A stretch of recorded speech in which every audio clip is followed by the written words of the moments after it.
Hello दोस्तों, कैसे हो आप सब लोग। उम्मीद करता हूँ आप सब लोग ठीक होंगे। दोस्तों एसजीडी क्लासेस पे एक बार फिर से आप लोग का बहुत बहुत स्वागत है। दोस्तों लास्ट लेक्चर में हम लोगों ने करा था सीटेट का मैथ के जो हम लोग प्रैक्टिस सेट कर रहे थे उसका सेट नंबर 4 किया था। उसका सेट नंबर 5 लेकर आज मैं आप लोग के सामने हाजिर हूँ। ठीक है, तो दोस्तों अगर आप अब तक चैनल पर नए हैं दोस्तों तो सबसे पहले चैनल को सब्सक्राइब बिल्कुल करना ना भूलें। सबसे पहले चैनल को सब्सक्राइब करें और कंटेंट पसंद आता है दोस्तों तो वीडियो को ज़्यादा से ज़्यादा दोस्तों में शेयर करें और लाइक करना बिल्कुल ना भूलें। हाँ दोस्तों, और मैं आप लोग को हर मतलब डेली रात 9 बजे सीटेट मैथ से रिलेटेड प्रैक्टिस सेट आप लोग को प्रोवाइड करा रहा हूँ। ठीक है दोस्तों, तो बेल आइकन दबाना बिल्कुल ना भूलें जिससे कि मैं जैसे ही कोई प्रैक्टिस सेट आप लोग का अपलोड करूँ नोटिफिकेशन आप लोग के पास सबसे पहले पहुँच जाए। ठीक है, तो बिना किसी देरी के स्टार्ट करते हैं आज का अपना नया मतलब चैप्टर नया सेट नंबर 5। ठीक है, देख लेते हैं दोस्तों बिना किसी देरी के आज का इसका पहला क्वेश्चन। आज का हमारा पहला क्वेश्चन है दोस्तों। क्वेश्चन दिया है -5/7 में से क्या घटाएं कि -1 प्राप्त हो जाए। ठीक है, -5/7 में से हम लोग सीधे से क्वेश्चन की तरफ चलेंगे। -5/7 में से मान लिया कोई वैल्यू x घटा दी जिससे कि हमें -1 प्राप्त हो जाएगा। ठीक है, बिना किसी देरी के हम लोग सीधे करते चलते हैं। बहुत ही ईजी क्वेश्चन है इसलिए ज़्यादा इस पर टाइम खराब नहीं करने वाले। -5/7 में से क्या घटाएं, माना x घटा दिए जिससे कि हमें 1 प्राप्त हो जाए तो बराबर के बार हमारा -1 प्राप्त हो गया। ठीक है, यहाँ से हम लोग x की वैल्यू निकाल देंगे तो हमें वो मान पता लग जाएगा जो कि हमें इसमें से -5/7 में से घटाना है। ठीक है, -5/7 है। ठीक है, इस -1 को इधर लेके आएंगे तो ये प्लस का 1 हो जाएगा। इस एक x को उधर ले जाएंगे तो ये प्लस का x हो जाएगा। ठीक है, अब इसको हम सॉल्व कर लें और x का मान हमारा जो निकलेगा वो हमारा निकलेगा। इसका एलसीएम ले लेंगे दोस्तों। ठीक है, 7 एकम 1 पंजे 5, माइनस के 5 है, 1 7 7 प्लस 1 7 एकम 7 बराबर कितना हो गया x। ठीक है, x की वैल्यू यहाँ से सीधी क्या निकलने वाली है हमारी, x की वैल्यू 7 में से -5 जाएंगे तो 2 बचेंगे और नीचे हमारा 7 है। ठीक है, -5/7 में से क्या घटाएं, -5/7 में से 2/7 अगर हम लोग घटा देंगे तो -1 हमारा आने वाला है। ठीक है, बिना किसी देरी के चलते हैं दोस्तों अगले क्वेश्चन की तरफ। अगला क्वेश्चन दे दिया दोस्तों। अगला क्वेश्चन है -11/20, 7/-15, 7/-17/-30 और -3/10 को अवरोही क्रम में लिखो। ठीक है, चाहे माइनस नीचे हो या ऊपर हो, अंश में हो या हर में हो, माइनस हमेशा अंश में ही। अगर हम लोग सीधे से इसमें माइनस ऊपर ही लगा दें तब भी कोई फर्क नहीं पड़ने वाला, -7/15। ठीक है, इस तरीके से भी तब भी हम पर माइनस का कोई फर्क नहीं पड़ता। बात हमारी वही रहती है क्योंकि अगर हम इसको सॉल्व करेंगे, इससे इसको काटेंगे तो जो भी वैल्यू आएगी वो हमारी माइनस में आएगी। तो चाहे माइनस ऊपर लगाएं चाहे नीचे लगाएं उससे कोई फर्क नहीं पड़ने वाला। ये तो हमने करा माइनस का मतलब सॉल्वेशन। ठीक है, और माइनस में वैल्यू होती है तो किस तरीके से हम लोग उस वैल्यू को मतलब अवरोही या आरोही क्रम में मतलब यूज करते हैं। ठीक है, आप लोगों ने स्केल पैमाना देखा होगा। स्केल पैमाना यहाँ पर बीच में 0 होता है। ठीक है, यहाँ इस तरीके से वैल्यू होती है और इस तरीके से भी वैल्यू होती है। ठीक है, जब हम राइट साइड लेफ्ट साइड जाते हैं तो हमारी वैल्यू होती है 1 2 3 4 5 प्लस में होती है सब। जब राइट साइड जाते हैं तो हमारी वैल्यू वही माइनस हो जाती है। एक तरफ माइनस होती है स्केल में, एक तरफ प्लस होती है। ठीक है, तो एक तरफ माइनस होती है एक तरफ प्लस होती हैं।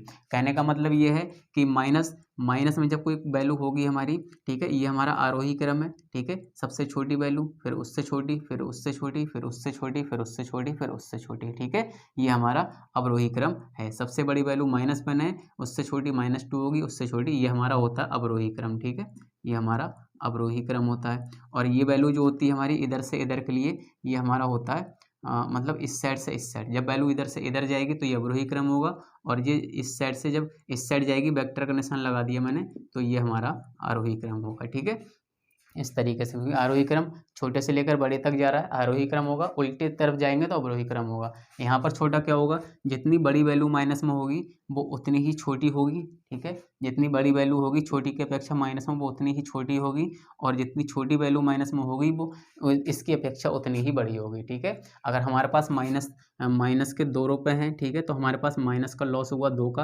अगर यहीं हमारे पास माइनस के 10 रुपये हैं तो माइनस हमें लॉस कितना हुआ 10 रुपये का। ठीक है, तो जितनी बड़ी वैल्यू होगी वो उतनी ही छोटी होगी। ठीक है, उसी को ध्यान में रखते हुए हम यहाँ पर अवरोही क्रम में इसको लिखेंगे। अगर हम इसको आरोही क्रम में लिखें, अगर इसको आरोही क्रम में लिखेंगे हम लोग, आरोही क्रम में मतलब छोटी से लेकर बड़ी तक। ठीक है, तो जितनी भी छोटी वैल्यू होगी, फिलहाल तो माइनस की वैल्यू है और इसको हम अगर सॉल्व करना चाहें, सॉल्व करने की कोई ज़रूरत ही नहीं है दोस्तों। ठीक है, तो मैंने आप लोग को बताया कि जितनी भी छोटी वैल्यू होगी, ये हमारा कितना है 10 है, हम लोग इसमें छोटी बड़ी कैसे निकालेंगे दोस्तों, ठीक है। अगर हम देखें कि इन सारी वैल्यू का इसका अभी तो हम छोटी बड़ी निकाल नहीं सकते, 20 है, 15 है, 30 है, 10 है, ठीक है। हम लोग कुछ ऐसा मतलब जुगाड़ लगाएं कि इनका सारा जो भी हर का जो हमारा पोजीशंस है वो सबकी सेम हो जाए, फिर हम लोग आसानी से बड़ी और छोटी निकाल सकते हैं, ठीक है। तो हम लोग क्या करने वाले हैं, 11/20 है, ठीक है, 11/20 है, 15 चौका 60, 30 दूनी, हाँ ठीक है, 11/20 है। इसको हम अगर 3 से गुणा कर दें, 3 से भाग कर दें, कोई फर्क पड़ने वाला है इसमें, कोई फर्क नहीं पड़ने वाला, ठीक है। यहीं पर हमारा 7/15 है, इसको हम अगर 4 से गुणा कर दें, 4 से भाग कर दें, कोई फर्क पड़ने वाला है, नहीं पड़ने वाला। यहीं पर हमारा 17/30 है, इसको हम कर दें 2 से गुणा कर दें, 2 से भाग कर दें, कोई फर्क पड़ने वाला नहीं। 4 से 4 काट देंगे, 3 से 3, 2 से 2 काट देंगे, संख्या हमारी वही आ जाएगी निकल कर, ठीक है। इसलिए ऐसी कोई चेंजिंग करते हैं जिससे हम लोग का कोई फर्क ना पड़े उस पर। 6 से गुणा, 6 से भाग कर देंगे, ठीक है। हम लोगों ने इस तरीके से क्यों किया है, अब देखेंगे तो 11×3 = 33, ठीक है, और 20×3 = 60, ठीक है। सब में 60 हम लोगों ने कर लिया।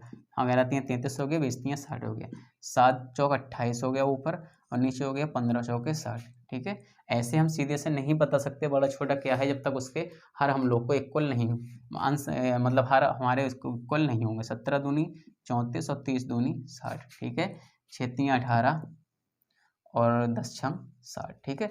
अब जब सब हर सबके जब एक समान है तो चाहे तो हमारा का यूज करें या ना करें, बात वही रहनी है। तो हम लोग को सीधे सब ऊपर की संख्या देखनी पड़ेगी, ठीक है। अवरोही क्रम पूछ रहा है, अगर इसका आरोही क्रम हम लोग लिखेंगे छोटे से बड़ा, तो हम लोग क्या करने वाले हैं, सबसे पहले हमारा 28 आएगा, सबसे छोटी संख्या होगी। माइनस में जितनी छोटी संख्या होती है वो उतनी सबसे बड़ी होती है, फिर उससे बड़ी संख्या होगी वो उससे छोटी होगी, उससे बड़ी संख्या होगी उससे छोटी होगी, जब माइनस की पोजीशन हो तब। तो हमारा आएगा आरोही क्रम, ठीक है। आरोही क्रम आएगा। सीधे से हमसे क्या पूछ रहा है, अवरोही क्रम पूछ रहा है, तो हम क्यों ना अवरोही क्रम में ही लिखें दोस्तों, ठीक है। अवरोही क्रम में ही सीधे लिखेंगे।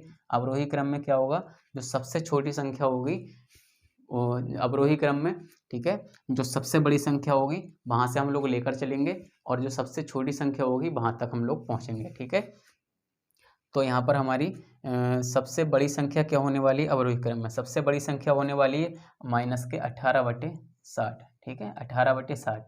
क्योंकि मैंने आप लोग को ही बताया था, जब माइनस की पोजीशंस होती है तो जितनी छोटी संख्या होती है वो आगे वाली माइनस वाली संख्याओं से उतनी ही बड़ी होती है, ठीक है। 2 से बड़ी 1 है, 3 से बड़ी 2 है, 4 से बड़ी 3 है, 5 से बड़ी 4 है। इन सब संख्याओं में सबसे छोटी संख्या अगर हम देखें तो वो हमारी 5 होने वाली है, ठीक है, जब हमारी माइनस में दी है वैल्यू। जब सबसे मतलब क्या दिया है, अवरोही क्रम पूछ रहा है, तो सबसे बड़ी संख्या हमारी हुई, बड़े से छोटे की तरफ चलेंगे, सबसे बड़ी हुई -18/7, उससे छोटी होगी -28/7, ठीक है, उससे छोटी होगी 28, 28 फिर 33 है, ठीक है, -33/60, और उससे भी छोटी सबसे छोटी होगी -34/60, ठीक है। अब सीधे से हम ऑप्शन किस तरीके से दिए होंगे, ऑप्शन तो हम लोग को इस फॉर्मेट में दिए होंगे, ठीक है। हम लोगों ने उसको सॉल्व किया था, ऑप्शन जब इस फॉर्मेट में दिए होंगे तो हम लोग देखें कि 18 हमारा किसका निकल कर आया, 6×3 = 18, 3/10 का, ठीक है। तो -3/10 अवरोही क्रम। 28 किसका निकल कर आया, 7 चौक 28, 7 चौक 28 मतलब 7/15 का, -7/15 होगा, ठीक है। इसके बाद -33/7, 33 किसका निकल कर आया, 11×3 = 33, -11/20 होगा, ठीक है। और इसके बाद निकल कर आया हमारा 34/60, 34 किसका निकल कर आया, 17 दूनी 34, 17 दूनी 34 मतलब -17/30, ठीक है। इस तरीके से हमारा ये अवरोही क्रम में सेट हुआ। अवरोही क्रम मतलब उल्टा क्रम, ठीक है। चाहे तो आपको इस तरीके से भी मिल सकता है, ठीक है, इस तरीके से मिल सकता है, या सीधे से आपको पॉइंट में मिल सकता है। उम्मीद करता हूँ दोस्तों क्वेश्चन समझ आया होगा, बहुत ही बेहतरीन क्वेश्चन है, ठीक है। चलते हैं बिना किसी देरी के अगले क्वेश्चन की तरफ। अगला क्वेश्चन दे दिया दोस्तों, क्वेश्चन दिया यदि ए बराबर दिया है एनरोल में 2013 का होल स्क्वायर प्लस 2013 प्लस 2014 तो दिया है, तो ए का मान ज्ञात करो, ठीक है।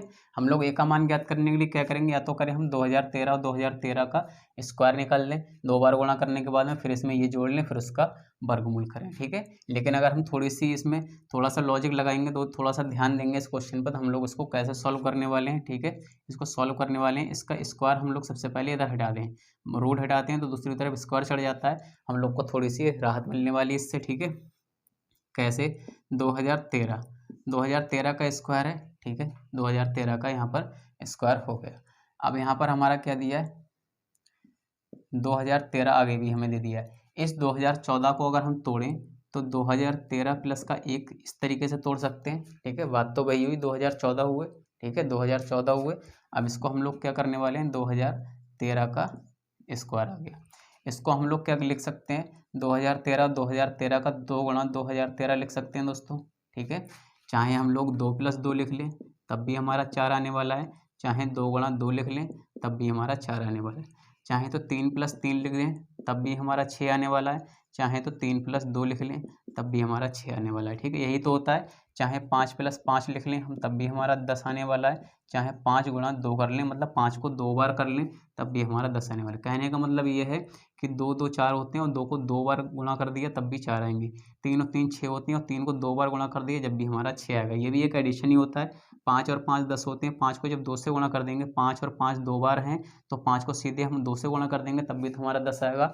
भैया दोस्तों 2013 और 2013 हैं, जोड़ेंगे तब भी हमारा वही आने वाला, अगर 2 से गुणा कर देंगे जब भी हमारा वही आने वाला। इधर हमारा बचा 1, ठीक है। अगर अब हम लोग ध्यान से देखें तो हमारा ये a + b का होल स्क्वायर का फार्मूला बन रहा है दोस्तों।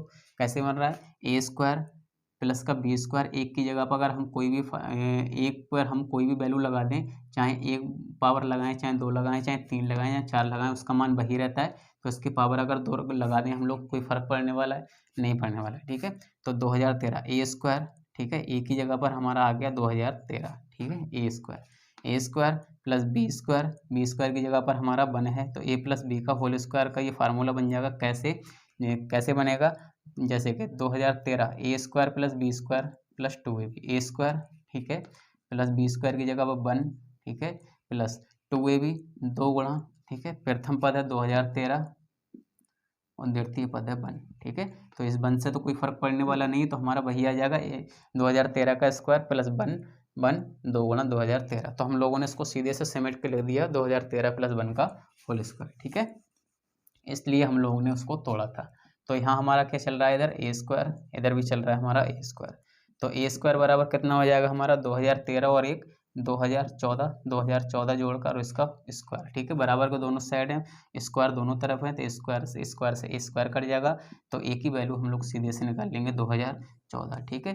कहाँ हम लोग करते रहते, 2013 का वर्ग निकालते, फिर 2013 जोड़ते, फिर 2014 जोड़ते, ठीक है, और फिर उसको हम लोग सीधे से फिर उसका वर्गमूल निकालते हैं, तब 2014 कहीं जाकर आता है, ठीक है। अगर हम लोग थोड़ा सा ध्यान देंगे तो हम लोग a + b के होल स्क्वायर में इसको तोड़ लेंगे और सीधे से हमारा क्वेश्चन निकल कर आ गया, ठीक है। चलते हैं अगले क्वेश्चन की तरफ दोस्तों। अगला क्वेश्चन दे दिया दोस्तों, क्वेश्चन दिया यदि a b c इस प्रकार है कि a छोटा है b से, b छोटा है c से, c छोटा है 0 से, ठीक है। a से बड़ा है b और b से बड़ा है c और इन तीनों से बड़ा है 0, ठीक है। ए बी सी जो है वो 0 से सभी छोटे हैं, तो सिद्ध करो। सिद्ध तो नहीं करवाता दोस्तों, बाई ऑप्शन देता है, तो मतलब ज्ञात करो कि कौन सा ऑप्शन मैच करेगा। तो मैंने आप लोग को सिद्ध करना लिख दिया, तो ये हम लोग को सिद्ध क्या करना है, यही ऑप्शन आने वाला था। तो हम लोग a + c बड़ा है मतलब छोटा है b से, ठीक है। मैंने आप लोग को इस तरीके से क्वेश्चन करना सिखाया है, ठीक है। ये यही फार्मूला मैंने आप लोग को पिछले किसी साइड में कराया है कि जब इस तरीके की कोई संख्याएं दी हों, ठीक है, तो हमेशा a + c का योग जो होता है वो छोटा होता है b से, ठीक है। जब हम लोग, और इसको हम लोग स्केल पर सबसे पहले इसका यूज करते हैं, स्केल पर यूज करते हैं। यहाँ पर हमारा 0 होता है और हमारी 1 2 3 संख्याएं दी हैं, 4 तक हम लोग ले लेते हैं। -1 होता है, -2 होता है, -3 होता है, -4 डैश आगे चला जाता है, ठीक है। क्योंकि ये सारी संख्याएं 0 से छोटी दी हैं, तो 0 से छोटी कैसे हो सकती हैं, 0 से छोटी इसी तरीके से हो सकती हैं संख्याएं, -1 -2 -3 -4 के हिसाब से, ठीक है। तो a जो है वो मतलब छोटा है b से, a छोटा है b से और b छोटा है c से और c छोटा है 0 से। c छोटा है 0 से तो c छोटा होगा 0 से, तो यहाँ कहीं ना कहीं ये c हो जाएगा, ये b हो जाएगा और ये a हो जाएगा, ठीक है। इसी तरीके से तो होगा, जितनी ज़्यादा माइनस में आगे पावर पलती चली जाएगी वो उतनी छोटी होती चली जाएगी। तो सबसे बाद में हमारा a है, ठीक है, तो a सबसे छोटा होगा, सबसे छोटा a यहाँ पर आ गया, ठीक है। सबसे छोटा, उससे बड़ा 2 होगा, उससे बड़ा 2 होगा मतलब b a से बड़ा है, ठीक है। उससे बड़ा 1 होगा मतलब c b से बड़ा है और उससे बड़ा 0 होगा मतलब 0 जो है वो इन सबसे बड़ा है, ठीक है। इस तरीके से तो हम लोग को सिद्ध क्या करना है, a + c मतलब छोटा है b से, तो a + c की जगह पर हम लोग क्या कर सकते हैं, a + c जो है, a + c की वैल्यू, a की वैल्यू हम लोग की यहाँ पर क्या निकल कर आई थी, -3, ठीक है, प्लस c की वैल्यू यहाँ पर हम लोग की क्या निकल कर आई थी, -1, ठीक है, और b की वैल्यू हम लोग की यहाँ पर क्या निकल कर आई है, -2, ठीक है। तो यहाँ हो गया -3 -1 और यहाँ होगा -2, ये हुआ -4 और ये हुआ -2। जितनी बड़ी वैल्यू माइनस में होगी उतनी ही छोटी होगी, ठीक है, और जितनी छोटी वैल्यू माइनस में होगी उतनी ही बड़ी होगी। तो हम लोगों ने सिद्ध कर दिया कि -4 वैल्यू जो है और -2 के मुकाबले ये वैल्यू और छोटी है। तो हम लोगों ने सीधे से सिद्ध कर दिया कि a + c का जो योग है वो b से छोटा है। तो b की वैल्यू आई यहाँ पर 2 और a + b की वैल्यू आई 4, ठीक है, -2 और -4। जितनी छोटी वैल्यू माइनस की उतनी बड़ी, जितनी बड़ी वैल्यू माइनस की उतनी छोटी। तो यही हमसे प्रूव करवा रहा है, ठीक है। तो यही हमारा राइट आंसर होने वाला है, ठीक है। चलते हैं अगले क्वेश्चन की तरफ दोस्तों। अगला क्वेश्चन देख लेते हैं दोस्तों। अगला क्वेश्चन दिया, कोई संख्या दे दी है 82903 और मतलब 4 जीरो दे दिए, को मानक रूप में k गुणा 10⁻n द्वारा व्यक्त किया गया है। तो k + n का मान ज्ञात करो। इसका मानक रूप k गुणा 10⁻n, ठीक है। कोई संख्या जो दे रखी है 82, 90, 3, ठीक है, और 4 जीरो इसके साथ में, इसको k गुणा 10⁻n के रूप में व्यक्त किया गया है। इसको हम 10 की पावर के रूप में व्यक्त करें अगर, तो इसको हम क्या लिख सकते हैं, 8.2903, ठीक है, गुणा 10 की पावर, यहाँ दशमलव इस तरफ होता है, लेफ्ट साइड होता है दशमलव को, जब राइट साइड होता है दशमलव को, जब लेफ्ट साइड ले जाते हैं तो पावर हमारी प्लस में जाती है, जब दशमलव को राइट साइड ले जाते हैं तो पावर हमारी माइनस जाती है, ठीक है। ये सभी रुपए होते हैं, कोई भी संख्या होती है हम लोग उसको रुपए और पैसे के नाम से अच्छे से मतलब समझ जाते हैं, ठीक है। यहाँ दशमलव होता है ये संख्या में, जब इसको दशमलव को हम लोग यहाँ लाएंगे, कितने स्थान पीछे हटाया, 1 2 3 4 5 6 7 8, 4 5 6 7 8, 8 स्थान पीछे दशमलव हटाया, 10 की पावर 8 हम लोगों ने कर दिया, ठीक है। पूछ रहा है k + n का मान ज्ञात करो। k गुणा 10⁻n द्वारा व्यक्त किया गया, तो 10⁻n की जगह पर तो 10⁻8 आ गया, और k की जगह हमारा क्या आने वाला, 8.2903। तो k + n का मान पूछ रहा है दोस्तों, ठीक है। k + n, k की जगह पर हमारा कितना आया, 8.2903, 8.2903 प्लस n, 10⁻n की जगह पर है हमारा 8, ठीक है। तो 8 दशमलव, ठीक है, ये भी रुपए हैं, इसके जितने अंक आगे दशमलव हैं उतने यहाँ पे हम लोग जीरो लगा लेंगे। तो हम लोग जोड़ेंगे तो क्या आएगा, 3 0 9 2 और 8 दूनी 16, ठीक है, 16.2930, यही हमारा इसका राइट आंसर होने वाला है, ठीक है। बेहतरीन क्वेश्चन है दोस्तों। चलते हैं दोस्तों अगले क्वेश्चन की तरफ। अगला क्वेश्चन दे दिया दोस्तों, क्वेश्चन दिया, दो अभाज्य संख्याओं x व y का एलसीएम 161 है, ठीक है। x और y दो अभाज्य संख्या, ऐसी अभाज्य संख्याएं जिनका एलसीएम 161 है तथा x जो है उसमें y से बड़ा है। दो अभाज्य संख्या x y हैं जिनका एलसीएम 161 है, इसमें x जो है y से बड़ा है, ठीक है। तो 3y - x का मान ज्ञात करो। एलसीएम 161 दिया है तो एलसीएम को सबसे पहले काट कर देखेंगे, ठीक है। एक से नहीं कटे, एक से तो काटने का कोई मतलब ही नहीं है, ठीक है। एक ना तो भाज्य है ना तो अभाज्य है, ठीक है, आप लोग जानते हैं। और पूछा है दो अभाज्य संख्याओं का एलसीएम 161 है, 2 से नहीं कटेगा, 3 पंजे 15, 3 से नहीं कटेगा, 4 से नहीं कटेगा, 5 से नहीं कटेगा, 6 से भी नहीं कटेगा दोस्तों, ये 6 से भी नहीं कटेगा, ये 7 से कटेगा, 7 दूनी 14 बचे तो 7 से कट जाएगा, ठीक है। 7 दूनी 14 और 2 बचे 21 हो गए, 7 3 21, ठीक है। 23 7 161। अब हम लोग ध्यान से देखें तो दोनों संख्याएं हमारी अभाज्य हैं, 7 गुणा 23, दोनों संख्याएं हमारी अभाज्य हैं। लेकिन कंडीशन क्या दे रखी है हम लोग को, कंडीशन दे रखी x जो है बड़ा है 22 से, तो इसमें हमारा x क्या होगा दोस्तों, 23 होगा और y हमारा होगा 7 होगा, ठीक है।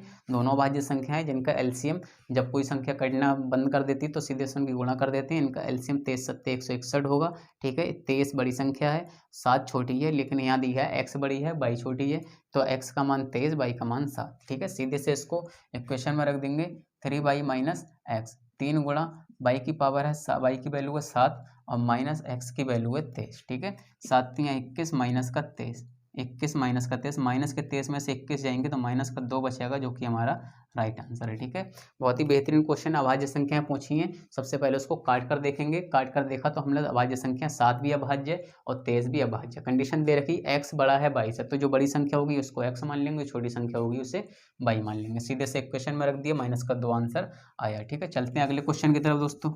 अगला क्वेश्चन दे रखा है दोस्तों, क्वेश्चन दिया 72 के धनात्मक गुणनखंडों में से यादृच्छिकता, मतलब अपने आप किसी अपनी इच्छा से चुना गया एक गुणनखंड 11 से कम हो तो इसकी प्रायिकता ज्ञात करो। प्रायिकता इसकी क्या हो सकती है, यह क्वेश्चन ऐसे भी दे सकता था कि इसकी प्रायिकता ज्ञात करो कि 72 के धनात्मक गुणनखंडों में से यादृच्छिकता चुना गया एक गुणनखंड 11 से कम हो। ठीक है, तो सबसे पहले हम लोग को 72 के गुणनखंड करने पड़ेंगे।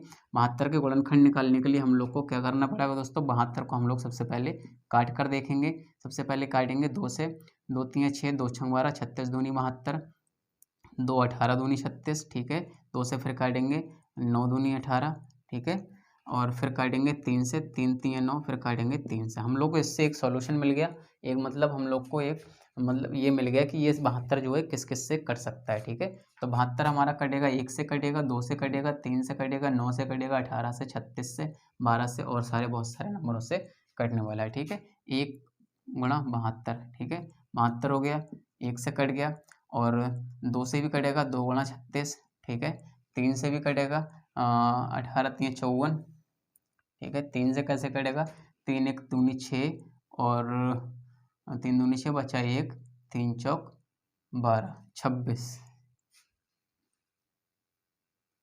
3 दूनी 6, बचा 1, 12 हो गया, 3 चौक 12, 24 1 24, 24 दूनी 48, 24 3 72, 24 से 3 से भी कट गया। ठीक है, 3 और 3 72 1 72, 36 दूनी 72, 24 24 दूनी 48, 24 3 72, 24 से भी कट गया।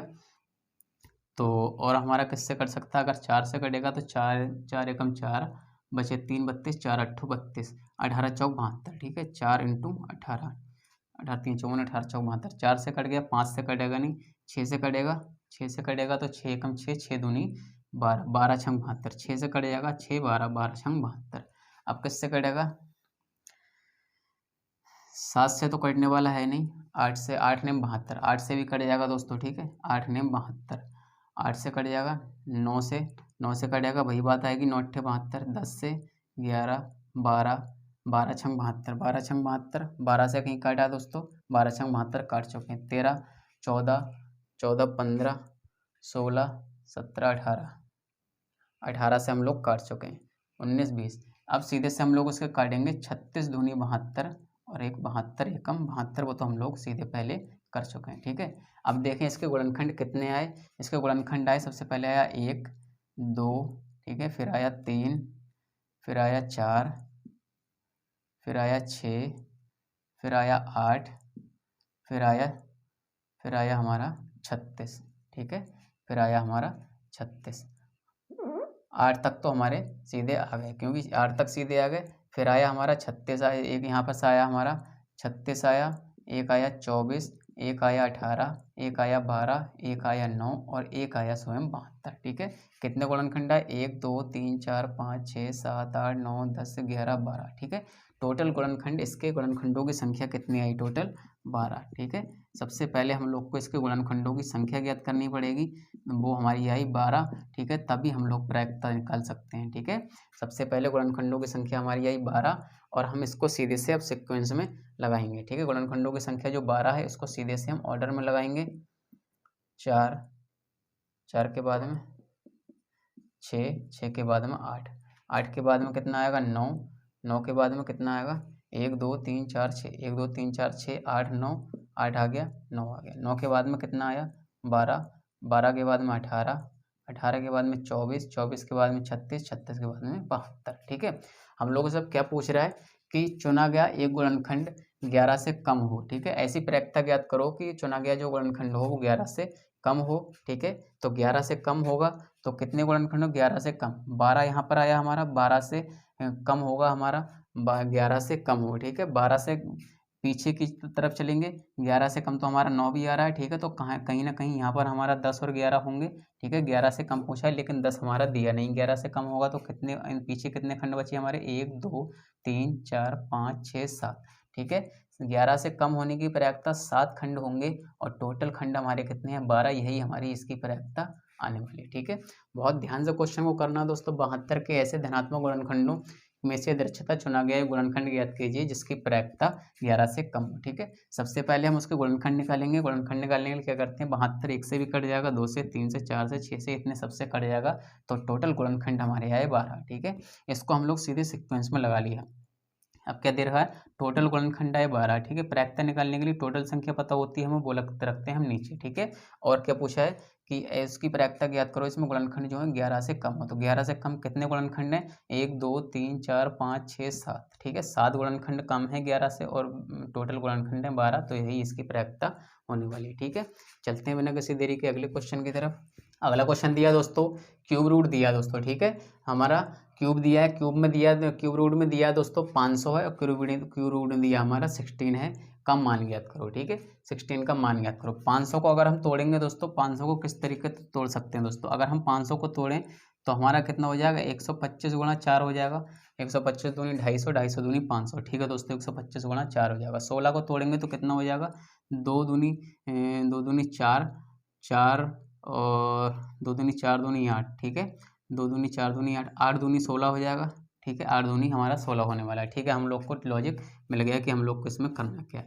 इसको हम लोग तोड़ने वाले हैं, 125 गुणा 4 हमारा 500 हो जाएगा, गुणा इसको हम लोग तोड़ने वाले हैं 8 गुणा 2, ठीक है। 125 हमारा कितना होता है?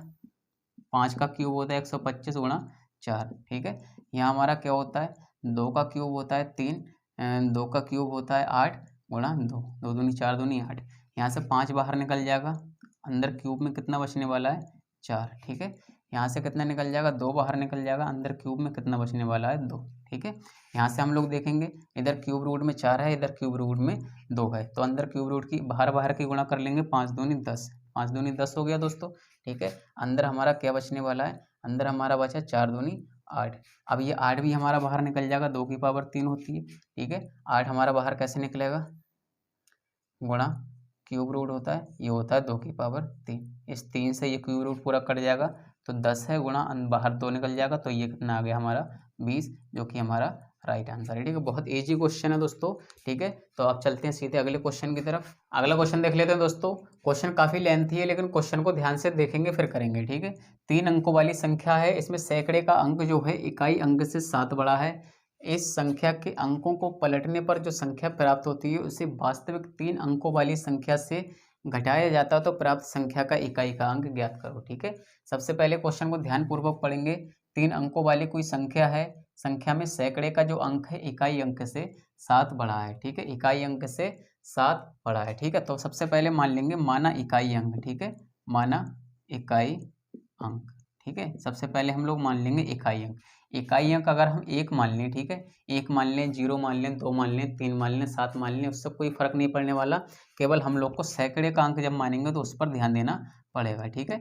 तो सैकड़े का अंक जब क्या मानेंगे? इकाई अंक हमने मान लिया 1 है, तो सैकड़े का अंक हम लोग क्या मानेंगे? 3 अंकों वाली संख्या में सैकड़े का अंक है इकाई अंक से 7 बड़ा है। जब इकाई अंक 1 है तो सैकड़े का अंक कितना होगा?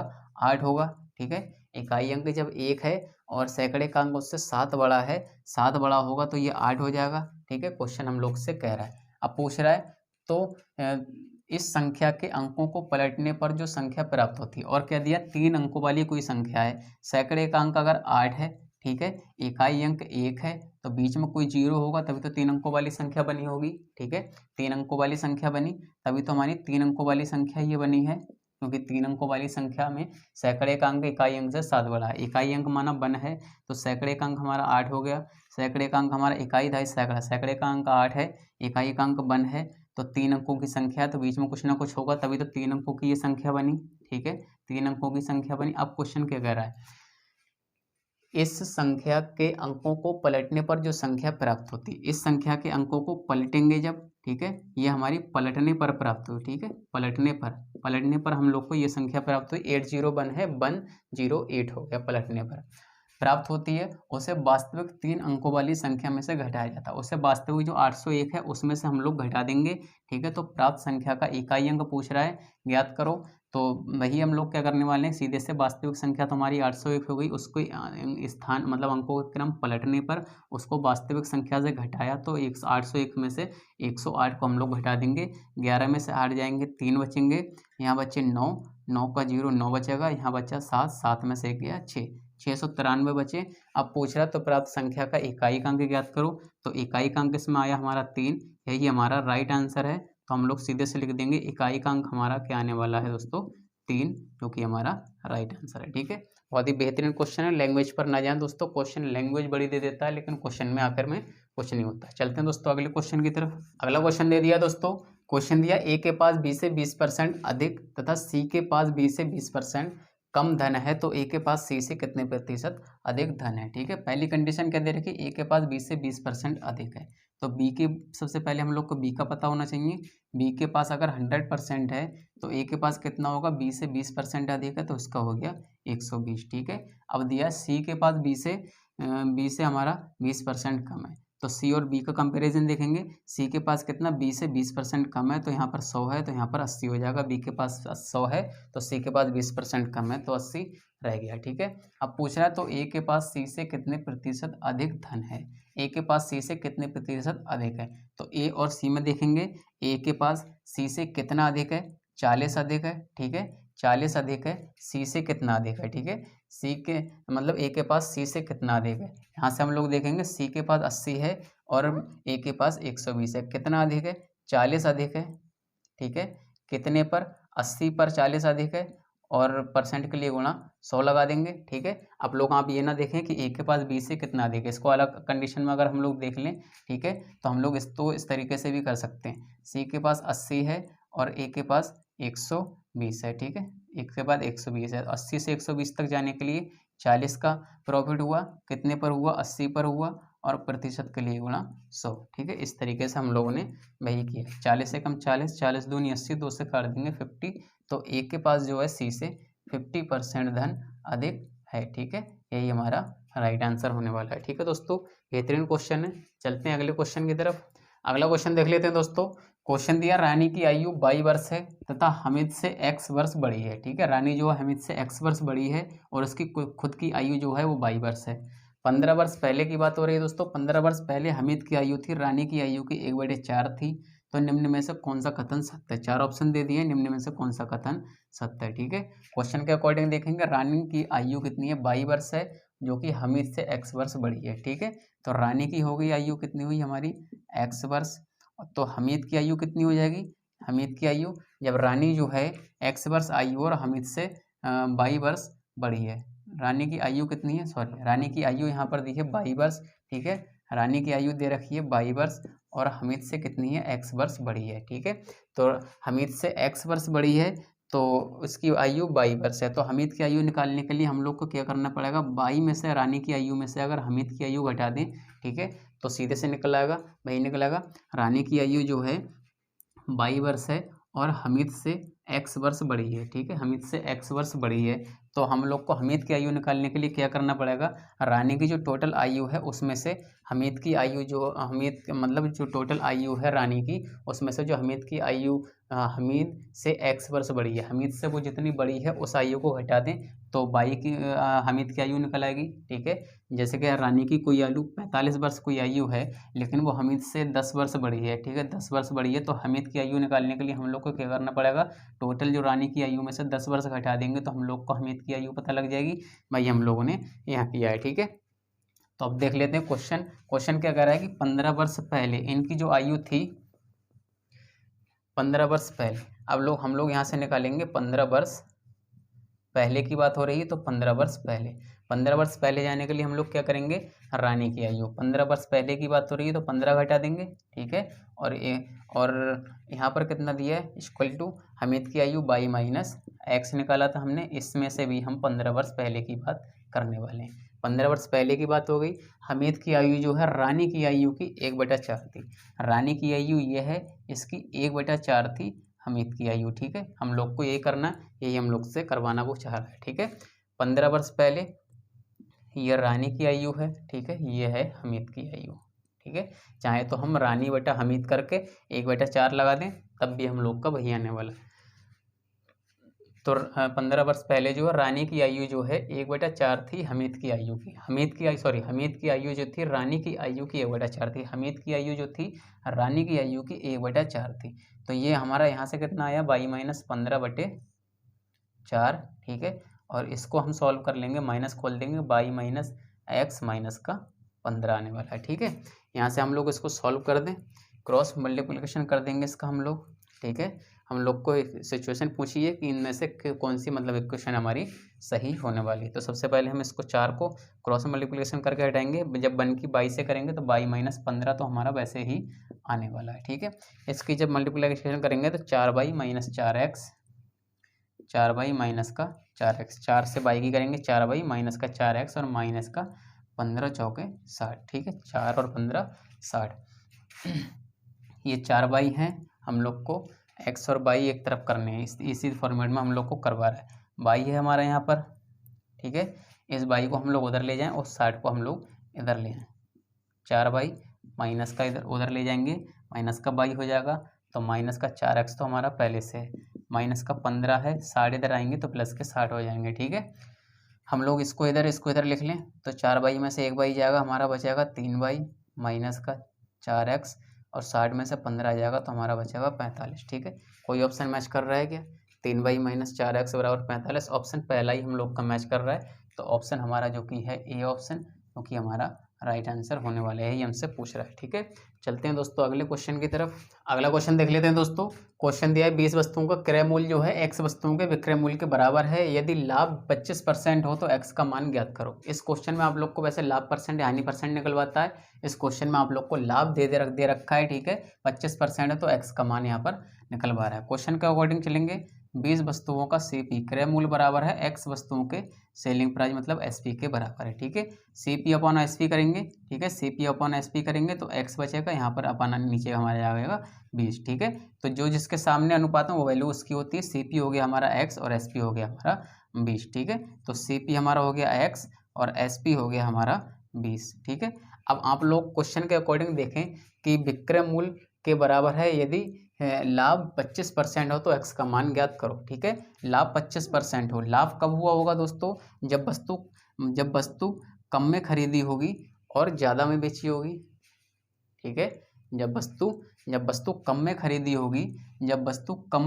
होगी और ज़्यादा में बेची होगी तभी तो लाभ होगा दोस्तों, क्योंकि 10 में खरीदी होगी और 15 में बेची होगी तभी तो 5 का लाभ हुआ होगा, ठीक है। तो हम लोग इसमें जब हम लोग का कॉस्ट प्राइस निकालना पड़ेगा, ठीक है, कितना लाभ हुआ वो निकालना पड़ेगा, तो हम लोग क्या करेंगे, सेलिंग प्राइस में से वो कॉस्ट प्राइस घटा देंगे, ठीक है। हम लोग यहाँ से लाभ निकालेंगे, जब 15 में हम लोगों ने बेची और 10 में खरीदी थी तो 15 में से 10 घटाएंगे, जब तो हमें 5 रुपये का लाभ मिलेगा, ठीक है। तो हम लोग वही करने वाले हैं, लाभ प्रतिशत, ठीक है। लाभ प्रतिशत क्वेश्चन के अकॉर्डिंग करेंगे। हम लोग जो निकालते थे लाभ प्रतिशत, हम लोग क्या निकालते थे, जितना लाभ हुआ है वो, ठीक है, जितना लाभ हुआ है, ठीक है, लाभ अपॉन कॉस्ट प्राइस मतलब क्रय मूल्य, ठीक है। लाभ या हानि हमेशा क्रय मूल्य पर निकालते हैं, प्रतिशत के लिए गुणा 100, ठीक है। यही हम लोग निकालते थे, यही हम लोग करने वाले हैं, इसी से हम लोग लाभ निकालते हैं, लाभ या हानि निकालते हैं। लाभ या हानि हमेशा क्रय मूल्य पर निकालते हैं, तो भाई हम लोगों ने किया, जब लाभ परसेंट हम लोग को सीधे से दे रखा है तो लाभ ही होगा, ऊपर नीचे क्रय मूल्य होगा, ठीक है। लाभ परसेंट हम लोग को दे रखा है 25, ठीक है। अब हम लोग को लाभ हम लोगों ने कैसे निकाला होगा, जब कोई वस्तु कम में खरीदी होगी ज़्यादा में बेची होगी तभी तो हमें लाभ हुआ होगा, तो उस ज़्यादा में से हम उस कम को घटा देंगे तो हम लोग को उसका लाभ पता लग जाएगा। 20 में से जब x घटाएंगे तभी तो हमें पता लगा होगा कि हम लोग को यहाँ पर कुछ ना कुछ लाभ हुआ है, ठीक है। और क्रय मूल्य हमारा कितना है, क्रय मूल्य हमारा है x, ठीक है। क्रय मूल्य हमारा पहले से x और गुणा में हमारा परसेंट के लिए लगाते हैं 100, ठीक है। और यहाँ पर 25 हमारा परसेंट का लाभ हुआ तो हमने सीधे से उसको 25 लगा दिया, ठीक है। इसको जब सॉल्व करेंगे, बराबर की साइड है, बराबर की साइड है, 25 चौके 100, सीधे से इसको काट देंगे, क्रॉस मल्टीप्लिकेशन करेंगे इसकी, ठीक है। x से कम x हो जाएगा और इस 4 की इस 20 माइनस x से गुणा कर देंगे, ठीक है।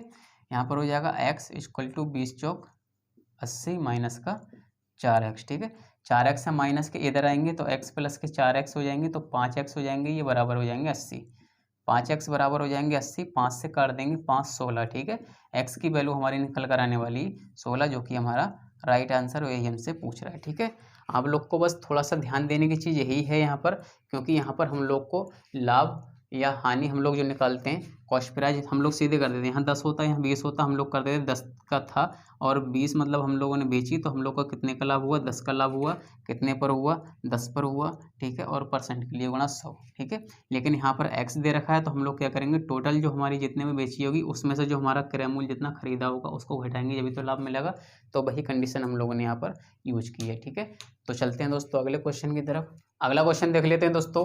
क्वेश्चन दिया है किसी मशीन के मूल्य का 10% की दर से प्रति वर्ष अवमूल्यन हो रहा है, मतलब अवमूल्यन होने का मतलब है प्रति वर्ष उसका 10% की दर से घाटा हो रहा है। ठीक है, इसे 3 वर्ष पहले खरीदा गया था, इसे 3 वर्ष पहले खरीदा गया था, जब से लेकर अब तक उसे प्रति वर्ष 10% की दर से घाटा हो रहा है उसके मूल्य में जितने में उसे खरीदा था। यदि इसका वर्तमान मूल्य मतलब मौजूदा मूल्य इसका 14,58,00 हो तो इसे कितने रुपए में खरीदा गया था। ठीक है, 3 वर्ष हो गए इसे खरीदे हुए, 3 वर्ष से 10% का उससे घाटा हो रहा है। ठीक है, तो 3% 10% का घाटा हो रहा है। ठीक है, टोटल उसका मूल्य अभी मौजूदा मूल्य इसका कितना है 14,000। ठीक है, कितना हुआ इकाई दहाई सैकड़ा हज़ार 10,000 लाख 1,45,800। ठीक है, 10% का उसे प्रति वर्ष मतलब घाटा होता चला जा रहा है, तो 10% का घाटा 90, 10% का घाटा 90, 10% का घाटा 90। ठीक है, नहीं दोस्तों गलत हो गया दोस्तों। ठीक है, गलत 90 इसमें ऊपर नहीं रखना है, अभी मैं आप लोग को बताऊंगा। 100 इंटू 100 इंटू 100। ठीक है, इसको किस तरीके से लिखा हमने, 10% का घाटा हो रहा है तो 90 बचा, 100 पर 100 ऊपर। ठीक है, 10% का घाटा हो रहा था यहाँ भी 90, 10% का घाटा हो रहा था यहाँ भी 90। ठीक है, इसको मैंने आप लोग को सीधे कैसे लिख दिया। ठीक है, मैंने आप लोग को एक ट्रिक बताई थी।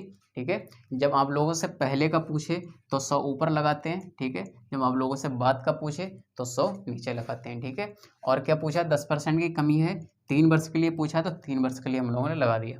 आप लोग को ये भी याद ना रहे तो आप लोग कैसे निकाल सकते हैं। ठीक है, हम लोग एक सिंपल सा सिंगल फार्मूला है, उसी से ये सारा कुछ उलटफेर होता है। विक्रय मूल्य का एक फार्मूला होता है जिसको आप लोग याद कर लें, कॉस्ट प्राइस मतलब क्रय मूल्य। ठीक है, विक्रय मूल्य का एक फार्मूला होता है जो होता है क्रय मूल्य। ठीक है, गुणा क्रय मूल्य। विक्रय मूल्य का एक फार्मूला होता है, विक्रय मूल्य बराबर होता है क्रय मूल्य गुणा 100 प्लस या माइनस प्रॉफिट या लॉस। इसका मतलब है 100 पर प्रॉफिट या लॉस हो सकता है, प्रॉफिट हो सकता है तो प्लस लगेगा, लॉस होगा तो माइनस लगेगा। ठीक है, माइनस 100 प्लस माइनस प्रॉफिट या लॉस जितना भी होगा अपॉन 100। ठीक है, इस तरीके से। तो यहाँ पर हम लोग का 10% का क्या हुआ है, 10% का हम लोग को प्रतिवर्ष घाटा हुआ है। तो हम लोग यहाँ पर कितने करने वाले हैं, विक्रय मूल्य को हम एस पी कर दें, क्रय मूल्य को हम सी पी कर दें। 10% का हम लोग को घाटा हुआ तो कितना हुआ, 90/100 हुआ। ठीक है, 10% का घाटा हो गया तो हमारे 100 में से 10% का घाटा तो 90 बचा, और नीचे तो हमारा 100 है ही। ठीक है, लेकिन हम लोगों ने यहाँ पर 100 ऊपर क्यों लिखा है, क्योंकि इसका वर्तमान मूल्य 1,45,800 है, जो कि इसका बाद का मूल्य है। ठीक है, सेलिंग प्राइस मान लिया एक हिसाब से, मौजूदा मूल्य है, इसका बाद का अब का मूल्य है। इसका पहले का मूल्य पूछ रहा है, मतलब कोई खरीदार का मूल्य पूछा होगा, खरीद का मूल्य, ये तो हमारा बाद का मूल्य है, मौजूदा मूल्य। ठीक है, खरीद का मूल्य जब पूछा होगा तो सीपी जब निकालेंगे तो एसपी, ठीक है, गुणा में नीचे है बटे में है, ऊपर जाके गुणा में हो जाएगा। ठीक है, और जो गुणा में है वो नीचे जाकर बटे में हो जाएगा। तो मैंने कुछ और थोड़ी किया दोस्तों। ठीक है, वही किया है, बाद वाली राशि से पहले वाली राशि निकालनी है तो 100 ऊपर करके 90 नीचे कर दिया है, और पहले वाली राशि से बाद वाली निकालनी होती तो 100 नीचे करके वो जो चीज़ होती वो 90 ऊपर हो जाता है। ठीक है, तो कॉस्ट प्राइस और सेलिंग प्राइस से आप लोग इसको याद रख सकते हैं पहले और बाद वाली राशि के लिए। ठीक है दोस्तों, और इससे बाहर ये कुछ भी नहीं है, वो हम लोगों ने एक ट्रिक बना रखी है कि पहले का पूछे तो 100 ऊपर लगा दो, और बाद का पूछे तो 100 नीचे रहता है। ठीक है, अब इसको सॉल्व करते हैं। पहले का पूछा है तो पहले का पूछने के लिए सीधे से उस नंबर जो भी हमारी वैल्यू मौजूदा वैल्यू है उसको और 100/90 इसको कर देंगे। ठीक है, अब इसमें हम लोग क्या करने वाले हैं, 1 2 3 जीरो हैं, 1 2 3 जीरो काट दिए, 1 2 3 जीरो काट दिए। ठीक है, अब इससे 9 से सीधे काट कर देखें संख्या कट रही है, कटने वाली होगी, जरूर कटेगी। ठीक है, 9 एकम 9, 5 बचे, 9 5 14, 55 हो गए, 9 छक 54, 9 छक 54 बचाइएगा 18 हो गए, 9 दूनी 18। ठीक है, 2 जीरो यहाँ पर बचे शेष, 1 9 से ये कट गया, फिर 9 से काटेंगे इसको, 9 एकम 9, 9 दूनी 18 तो होगा नहीं, 9 7 16, 7 बचा 72 हो गया, 9 8 72, 2 जीरो बचे। ठीक है, फिर 1 9 से ये 9 बचा, इससे इसको काटेंगे, 9 दूनी 18 और बचे हमारे 2 जीरो। ठीक है, तो 200 तो यहाँ बचे हमारे, और 100 और 1 10 यहाँ पर, मतलब 3 जीरो हमारे यहाँ पर बचे, जो कि हमारा राइट आंसर है। पूछा है पहले में उसको कितने में ख़रीदा था मतलब कॉस्ट प्राइस उसका पूछ रहा है, ठीक है। कॉस्ट प्राइस उसका इकाई, दहाई, सैकड़ा, हज़ार, 10,000, लाख, 2 लाख रुपए में खरीदा था, जिसमें प्रति वर्ष 10% की उसे हानि हो रही है, ठीक है। अवमूल्यन हो रहा है, तो अभी उसकी कीमत 1,45,800 रुपये है, ठीक है। चलते हैं अगले क्वेश्चन की तरफ दोस्तों। अगला क्वेश्चन देख लेते हैं दोस्तों। क्वेश्चन दिया, समद्विबाहु त्रिभुज के आधार की लंबाई 48 सेंटीमीटर, इसका क्षेत्रफल 168 सेंटीमीटर, इसकी समान भुजाओं में से एक भुजा की लंबाई ज्ञात करो, ठीक है। क्या दिया दोस्तों, समद्विबाहु त्रिभुज के आधार की लंबाई। समद्विबाहु त्रिभुज मतलब दो भुजाएं बराबर होंगी, ये समद्विबाहु त्रिभुज होगा, ये भुजा बराबर होगी इसके, ठीक है। इसकी ये दूरी पूरी दे दी है 48 सेंटीमीटर, ठीक है। ये दूरी दे दी इसकी 48 सेंटीमीटर, ठीक है। और इसका क्या दे रखा है, क्षेत्रफल दे दिया 168 सेंटीमीटर। तो सम त्रिभुज का क्षेत्रफल हम लोग क्या निकालते हैं, ठीक है। त्रिभुज का क्षेत्रफल क्या निकालते हैं हम लोग, 1/2 आधार गुणा ऊंचाई, ठीक है। त्रिभुज का क्षेत्रफल मैंने आप लोग को बताया था 1/2 आधार गुणा ऊंचाई होती है, ठीक है। त्रिभुज का क्षेत्रफल हम लोग को दे रखा है 168, 1/2, ठीक है। आधार हम लोग का दे रखा है 48, हम लोग को ऊंचाई नहीं पता है, ये ऊंचाई हम लोग को ज्ञात करनी है। ये इसका ओ मान लेते हैं, इसको ए मान लेते हैं, इसको बी और इसको सी, ठीक है। हम लोग इसको ए बी ओ और बीच में हम लोग ने उसको ओ मान लिया ए बी सी में, ठीक है। टोटल 48 सेंटीमीटर है, ठीक है। 1/2 आधार गुणा ऊंचाई, इस ऊंचाई को हम लोग अगर ज्ञात कर लेंगे, इस ऊंचाई को हम लोग ज्ञात कर लेंगे, इसको अगर हम x मान लेंगे, ठीक है। और ये पूरी 48 है, तो यहाँ से यहाँ तक की दूरी ये 24 हो जाएगी, ठीक है। ये 24 हो जाएगी, इतनी दूरी 24 है, ये x है, इसकी h की वैल्यू हम लोग यहाँ से निकाल लेंगे। तो पाइथागोरस प्रमेय से x की वैल्यू हम लोग निकाल देंगे। भाई हम लोगों से पूछ रहा है तो इसकी एक समान भुजाओं में से किसी एक भुजा की लंबाई ज्ञात करो, तो इसकी निकालें चाहे इसकी निकालें, बात नहीं है, ठीक है। तो यहाँ से हम लोग निकाल सकते हैं h की वैल्यू। h की वैल्यू कैसे निकाल सकते हैं हम लोग, सीधे से इसको हम लोग 1/2 आधार गुणा ऊंचाई, आधार है हमारा 48, इससे हम लोग काटेंगे इसको 24, 24 दूनी 48, ठीक है। 2 24, 24 दूनी 48 हम लोगों ने इसको कर दिया, तो h बराबर हमारा कितना आया, इसको काटेंगे 12 दूनी 24, 12 एकम 12 और यहाँ बचने वाले 4, 12 चौक 48, फिर 2 से काटेंगे 7 बार, और वैसे भी होता है 24 सत्ते 168। h बराबर हमारा आ गया यहाँ पर 7 सेंटीमीटर, ठीक है। h की वैल्यू यहाँ पर आ गई हमारी 7 सेंटीमीटर। अब हम लोग सीधे से ट्रिपलेट्स लगा दें, कर्ण पर बना वर्ग शेष दो भुजाओं पर बने वर्ग के योग के बराबर होता है। यहाँ पर अगर आप लोग को टेम्पलेट्स याद होते तो यहाँ पर हमारा 7 और 24 है, तो कर्ण हमारा क्या था 25, 7 24 25 का कॉम्बिनेशन होता है दोस्तों, ठीक है। टेम्पलेट्स में मैंने आप लोग को बताए थे, तो हमारा वैसे भी यहाँ पर 25 आने वाला है, ठीक है। x स्क्वायर 7 सत्ते 49 प्लस 24, 24 कितना हो गया,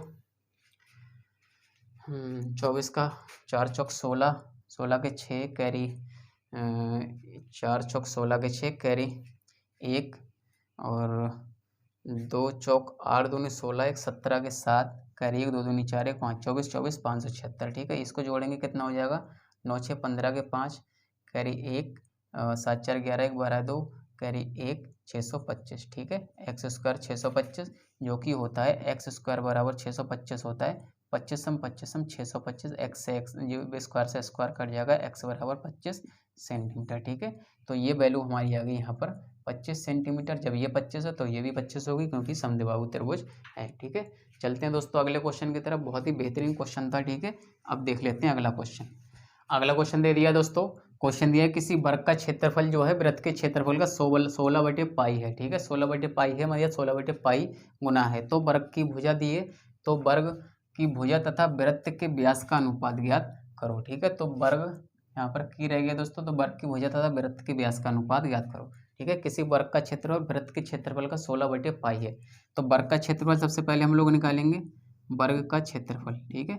वर्ग का क्षेत्रफल क्या दिया है, किसी वृत्त के क्षेत्रफल का, वर्ग का क्षेत्रफल जो है वृत्त के क्षेत्रफल का 16/पाई है, ठीक है। वर्ग का क्षेत्रफल क्या होता है, पाई, वर्ग का क्षेत्रफल सॉरी पाई का पाई नहीं होता, वो तो वृत्त का क्षेत्रफल होता है, वर्ग का क्षेत्रफल होता है भुजा स्क्वायर, ठीक है।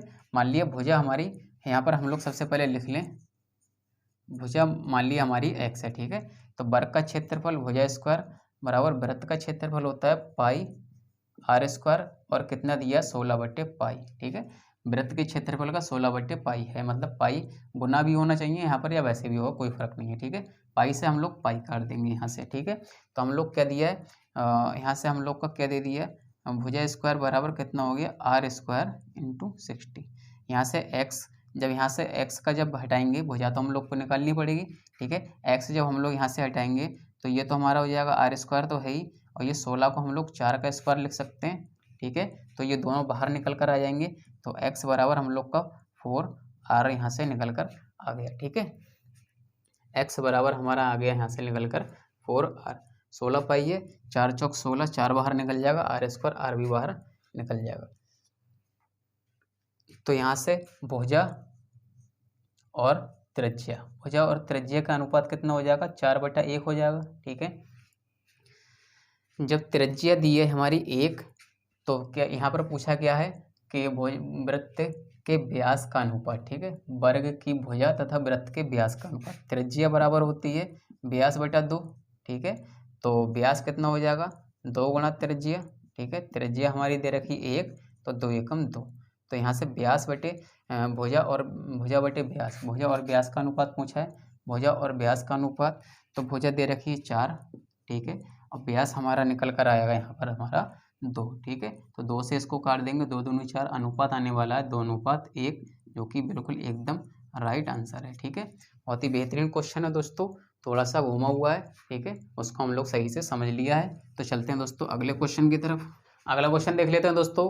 क्वेश्चन दिया, कोई बहुभुज दिया, बहुभुज के सभी अंतःकोणों का योगफल दे दिया 1440 डिग्री है, ठीक है। अंतःकोणों का योगफल 1440 डिग्री है, तो बहुभुज की भुजाओं की संख्या ज्ञात करो।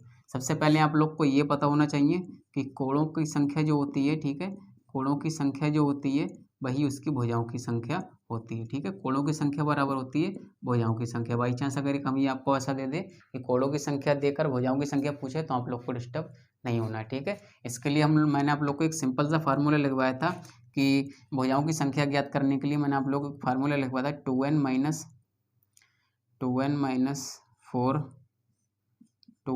4 इंटू 90, और क्या दिया है, कोणों का योगफल, ठीक है। कोण बराबर होता है कोणों का योगफल। भुजाओं की संख्या निकालने के लिए वो कोणों का योगफल बराबर होता है भुजाओं की संख्या, कोणों की संख्या बराबर होती है भुजाओं की संख्या। कोणों की जब संख्या जो बराबर होगी, कोणों की जो संख्या होगी, कोणों की संख्या कितनी होगी, कोई कोण 30 डिग्री दे रखा है, कोई कोण 20 डिग्री दे रखा है, तो टोटल 50 डिग्री हो गया, ठीक है। यही उसके कोण हो गए, तो कोणों की संख्या बराबर होती है भुजाओं की संख्या, तो वही हम लोगों ने फार्मूला लिखा था। तो 2n minus 4 into 90 equal to जो हमारा योगफल दे रखा है उसके बराबर होता है, ठीक है, भुजाओं की संख्या।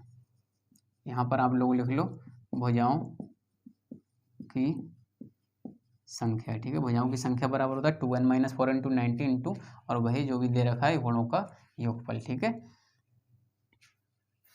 भुजाओं की संख्या, भुजाओं की संख्या बराबर होता है कोणों का योगफल,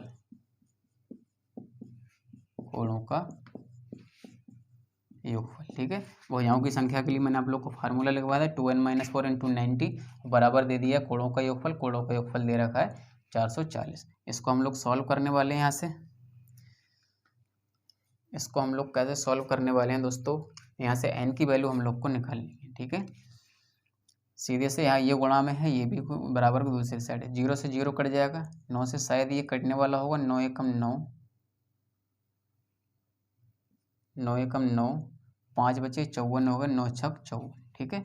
16 बचा, 2n माइनस 4 इक्वल टू हो गया हमारा 16, 2n इक्वल टू 16 माइनस 4 हैं उधर जाएंगे तो प्लस के 4 हो जाएंगे, बराबर हो जाएगा 20, ठीक है। तो 2 से काट देंगे, 2 दशावन 20, तो n बराबर कितना आने वाला है हमारा यहाँ पर, n वाला बराबर आने वाला है यहाँ पर हमारा 10। अगला क्वेश्चन दे दिया दोस्तों, क्वेश्चन दिया किसी बेलन के वक्रपृष्ठीय क्षेत्रफल का 4 गुना, ठीक है। किसी बेलन के वक्रपृष्ठीय क्षेत्रफल का 4 गुना उसके आधारों के क्षेत्रफलों, उसके आधारों, ठीक है, आधार नहीं दिया दोस्तों, आधारों के क्षेत्रफलों, ठीक है, इसको आप लोग को ध्यान देना। उसके आधारों के क्षेत्रफलों के योगफल के 6 गुने के बराबर है, ठीक है। उसके आधारों के क्षेत्रफल के 6 गुने के बराबर है। यदि बेलन की ऊंचाई 12 सेंटीमीटर हो तो इसका आयतन ज्ञात करो, ठीक है। सबसे पहले हम लोग को बेलन का वक्रपृष्ठ ज्ञात करना होगा, ठीक है। बेलन का वक्रपृष्ठ, बेलन का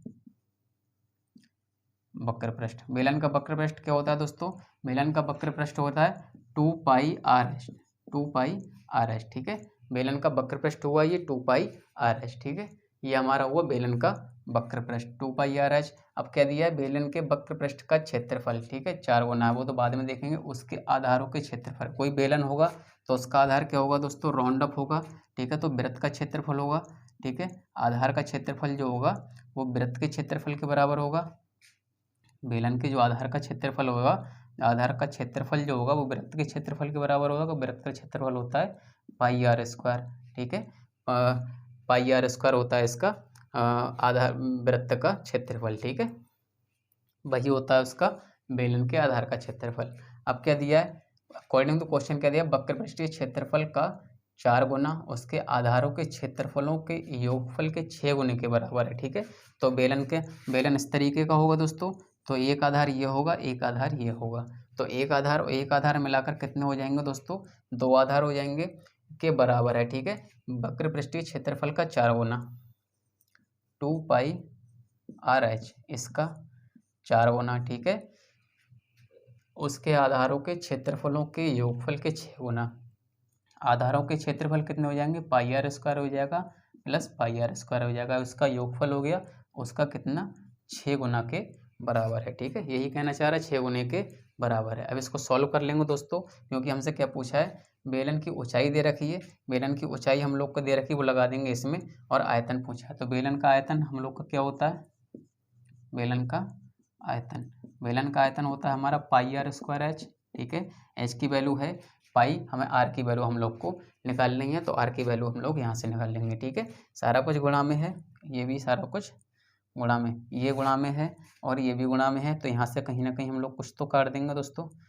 2 दूनी 4, 2 तियाँ 6, ठीक है। इसके अंदर मल्टीप्लिकेशन कर लेंगे तो क्या हो जाएगा, 2 दूनी 4 पाई आर इंटू एच की वैल्यू हम लोग को दे रखी ऊंचाई 12, ठीक है। यहाँ से कितना आ जाएगा हमारा, पाई पाई कितना हो जाएगा, 2 पाई आर स्क्वायर, ठीक है, 1 pi r square 1 pi r square 2 pi r square, और बाहर है हमारा गुणा में इसके 3, ठीक है। तो 3 दूनी ये कितना हो जाएगा, 3 दूनी 6 पाई आर स्क्वायर, ठीक है, यहाँ से निकल कर आ गया। तो यहाँ से हम लोग क्या करने वाले हैं, इसको देख लें, काट लेंगे, कट जाएगा, पाई आर से हमारा पाई और आर कट गया, 1 आर बचा और 6 बचा यहाँ पर, ठीक है।